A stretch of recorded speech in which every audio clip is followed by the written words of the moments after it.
Bueno, para seguir un poco con la línea en la que hemos decidido hacer el planteamiento de la presentación, que como habéis visto es una manera un poco más original, pues para que podáis entender siempre desde la experiencia lo que os queremos transmitir, y no dedicarnos a simplemente soltaros, pues como ha dicho Mari Carmen, un listado de toda la sintomatología y que yo ahora os exponga todos los tratamientos que se consideran eficaces para el tratamiento del TDAH.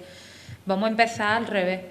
A la hora del abordaje, vamos a empezar al revés porque es que precisamente hoy, a día de hoy, nos encontramos con el problema, y sí que puede ser un problema en cierta medida, aunque el acceso que tenemos hoy a las redes y a la información que hay en Internet para unas cosas es muy positiva, para otras es bastante negativa. Y es que nos encontramos que con mucha probabilidad y con mucha frecuencia, cada vez que necesitamos encontrar respuesta a algo que nos pasa, ya sea un tema de salud, ya sea un centro educativo que estamos buscando, ya sea la tienda más cercana de ropa, lo que hacemos es coger el móvil, ir al buscador y hacer una búsqueda rápida de esa información. Pues con los temas de la salud, esto también lo hacemos, sin pararnos a pensar que la información que estamos leyendo, que estamos consultando, sea una información que esté contrastada científicamente. Entonces, en los temas relacionados con la salud, esto se vuelve todavía más delicado, porque si estamos, por ejemplo, nos han planteado el diagnóstico de un TDAH y nos están ofreciendo varias posibilidades de tratamiento, o ni siquiera hemos llegado a ese punto y somos nosotros los que hacemos esa búsqueda. ¿Cuál es el tratamiento más efectivo del TDAH? O tratamientos o posibilidades de mejora del TDAH. Lo que aparece en las redes no siempre es una información que esté comprobada empíricamente. De hecho, mucha de la información con la que nos encontramos como tratamientos eficaces son algunos de los que nos pone aquí. Que no estamos diciendo que no sean tratamientos con los que se pueda encontrar un resultado positivo, sino que quizá algunos de estos tratamientos combinados con uno que sí que es con alguna terapia, que sí que tiene una comprobación o sí tiene un respaldo científico, pues quizá con algunas de estas técnicas combinadas con esos tratamientos sí que puedan resultar eficaces, pero de manera aislada estas técnicas no tienen ninguna comprobación empírica. Por lo tanto, a nosotras siempre nos gusta explicar, en lugar de enumerar los diferentes tratamientos que sí que son eficaces, sí que nos gusta empezar poniendo esta viñeta, porque representa la forma más efectiva para abordar el tratamiento del TDAH. Si os fijáis, ese es un coche que hemos denominado terapia, que lo podéis ver en la matrícula, que va conducido por el psicólogo. ¿Por qué? Porque tenemos que entender que la base fundamental y el tratamiento de primera elección para el abordaje de este trastorno es siempre la terapia psicológica. Los diferentes ámbitos que deben tratarse, que, como ha comentado antes Mari Carmen, para que se pueda establecer el diagnóstico, la sintomatología debe estar presente en varias áreas. Es decir, el niño pues tiene que mostrar dificultad en el ambiente familiar, en el ámbito educativo, también dificultades en las relaciones con los iguales. Por lo tanto, para poder coordinar todos esos apoyos que necesita el niño en las diferentes áreas principales que están relacionadas con su desarrollo, la figura que debe conducir esa terapia para llegar al éxito terapéutico, tenemos que tener en cuenta que siempre tiene que ser la figura del psicólogo. Además de eso, como he comentado, son varios apoyos los que se tienen que abordar y desde los que se tiene que ofrecer un tratamiento. Uno, como he dicho, en el ámbito de la familia, la intervención con los padres es fundamental, debe estar guiada siempre desde el ámbito de la psicología, como he comentado, pero sin la intervención con los padres es muy complicado que se llegue a un resultado óptimo en la reducción de esa sintomatología. Por otra parte, es también fundamental trabajar en el ámbito educativo, como que eso ya os comentará Mari Carmen con mayor profundidad a lo largo de la presentación, pero la intervención en el ámbito educativo es fundamental para que el niño pues o la niña no se vayan quedando atrás en los cursos y se pueda obtener como resultado un fracaso escolar que lo podríamos regular, lo podríamos controlar si se recibe un tratamiento en el momento adecuado, ¿vale? Y luego otro pilar que puede ser fundamental en el tratamiento de esta sintomatología, de este trastorno, es la medicación. Los padres siempre pues nos hacéis muchas preguntas en torno a este área y es que, bueno, existen ciertos miedos de administrar la medicación a vuestros hijos, sobre todo pues si son más pequeños.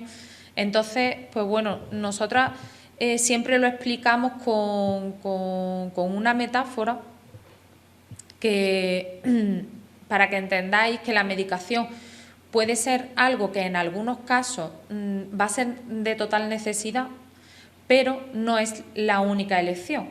Es decir, si nosotros lo explicamos como, por ejemplo, cuando enseñamos a nadar a nuestros hijos o a un niño pequeño, la primera vez que lo lanzamos al agua es muy probable que no lo lancemos sin nada, sino que lo lancemos con un flotador que le permita mantenerse en la superficie.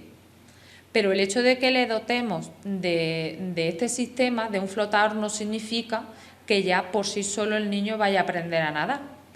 Pues en este caso la medicación haría el mismo efecto que puede hacer ese flotador en una persona que está aprendiendo a nadar. Podría reducir en un primer momento y de manera casi inmediata la sintomatología, pero si no dotamos a ese niño y a esos padres y en el ámbito educativo los profesores saben cómo abordarlo, ese niño va a seguir evolucionando con esa sintomatología. Como ha comentado Mari Carmen, no es algo que desaparezca con el tiempo ni con el crecimiento.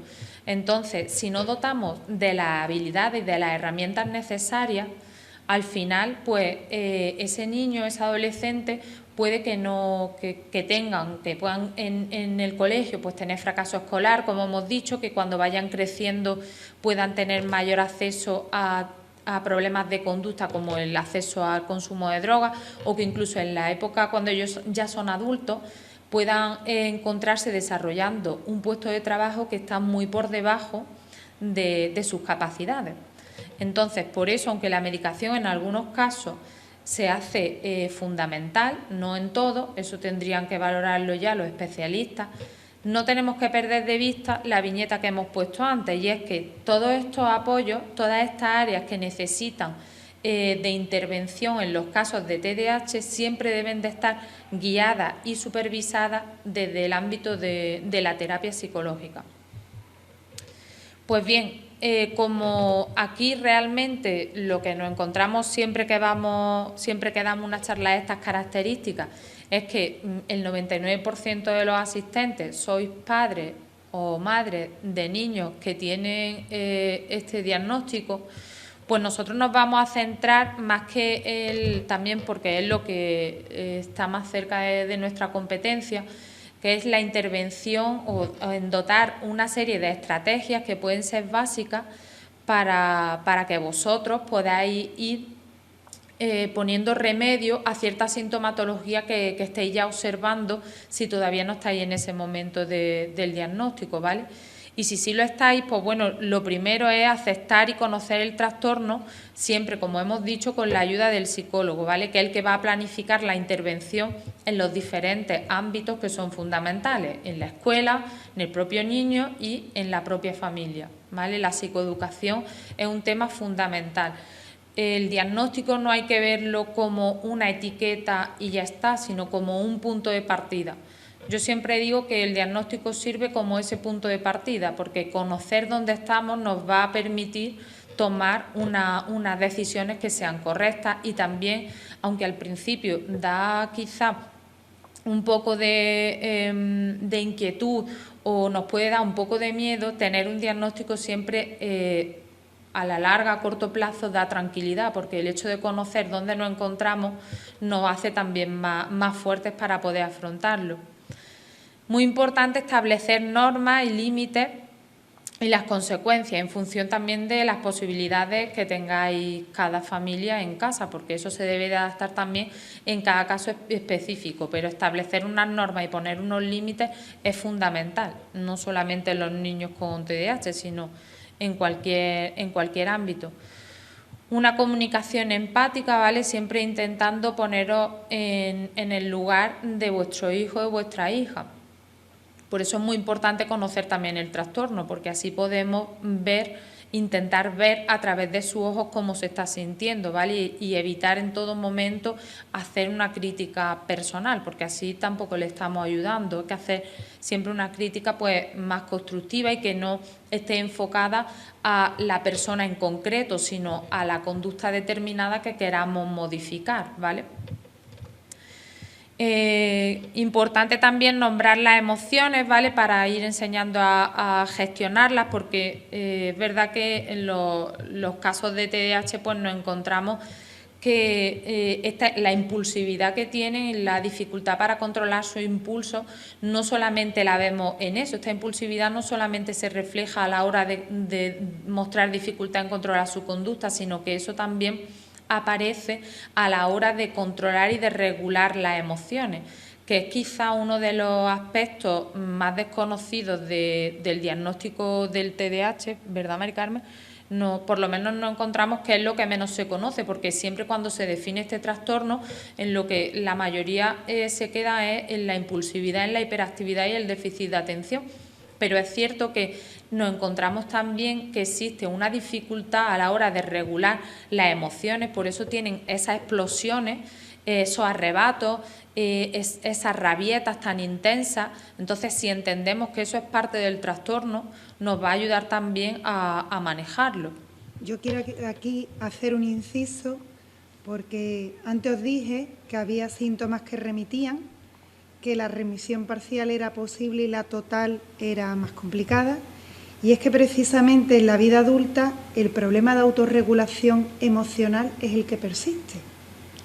Y eso da lugar a que tenga dificultades para mantener el mismo puesto de trabajo, tenga dificultades en la relación de pareja, porque aparecen los problemas, vienen también problemas en la autorregulación del dinero. Pero, como yo digo muchas veces, el dinero y la salud es lo que une o rompe una pareja. Es muy fácil que una pareja esté bien cuando económicamente está bien y hay salud, pero cuando aparecen las dificultades ahí es donde se ve realmente cómo reaccionan las personas. Y ellos son donde realmente tienen la dificultad. Ese es el síntoma que arrastran desde la infancia. Porque mientras que los niños han ido aprendiendo a través de la observación y a través también un poco de esos reforzadores negativos que ha ido teniendo en su vida diaria, de lo que les gusta a los padres, lo que no les gusta, lo que la sociedad permite y lo que prohíbe, ellos no tienen el mismo aprendizaje. Y ese es el motivo que den estos problemas de autorregulación. Y si a eso le unimos que el déficit de atención hace que en ellos haya como pequeños lapsus que hacen que vean la vida como una película de fotogramas en las que la otra parte que no tiene TDAH ve la película entera y ellos ven la película con fotogramas cortados. Si dos personas aquí la pusiéramos a ver la misma película, una entera y otra con fotogramas cortados, evidentemente tendrían dos percepciones diferentes. Porque cuando alguien ve una historia segmentada, llega un momento en que el cerebro busca el mecanismo, igual que la percepción busca el mecanismo de la integración, el cerebro busca la forma de integrarlo. Y ellos suelen tener distorsiones de la realidad, que le llevan a defender su idea hasta el extremo.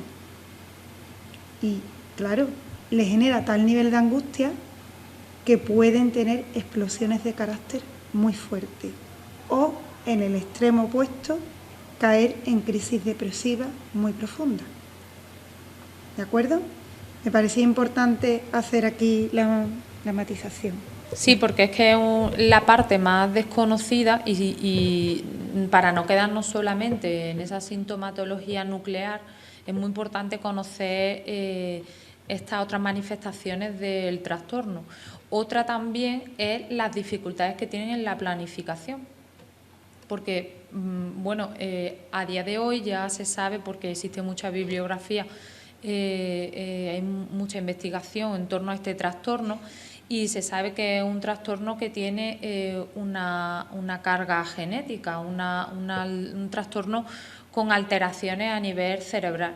Entonces, hay ciertas áreas del cerebro de estos niños que tienen un funcionamiento diferente al de un niño que no tiene este trastorno. Entonces, una de estas áreas afecta principalmente a la capacidad de planificación. Entonces, los niños adolescentes o los adultos que estén diagnosticados con este trastorno tienen serias dificultades para poder planificarse y organizarse, sobre todo a largo plazo. Bueno, y a corto plazo también, pero que si no son capaces de prepararse, de organizarse y planificarse para un examen que tienen en 4 días, imaginaros para alguna tarea que sea con un poco de más tiempo. Entonces, una de las principales áreas con las que hay que trabajar desde el comienzo. No olvidaros de que los padres, vosotros, sois sus modelos a seguir. Todo lo que ven en vosotros va a ser su principal guía de aprendizaje. Y bueno, fundamental, como hemos dicho, que haya un contacto continuo entre la familia y el colegio. Son los 3 pilares fundamentales: el propio niño, su relación con sus compañeros, con los iguales, y también la intervención que se tenga que hacer en el aula y la intervención que se tenga que hacer en la familia. Si ese triángulo funciona de una forma paralela, los resultados son inmejorables. Y bueno, por supuesto, pues como siempre decimos, paciencia y constancia, que son los 2 pilares fundamentales, aunque a veces cuesta mantenerla. Bueno, llegado a este punto, queremos hacer un breve inciso para mostraros otro vídeo que nos resulta muy llamativo, en el que es muy corto, ¿vale? Se refleja todo lo que hemos hablado aquí de una manera general, ¿vale? Pero no os voy a adelantar nada, lo comentamos después si queréis, para que así pues os impresione más.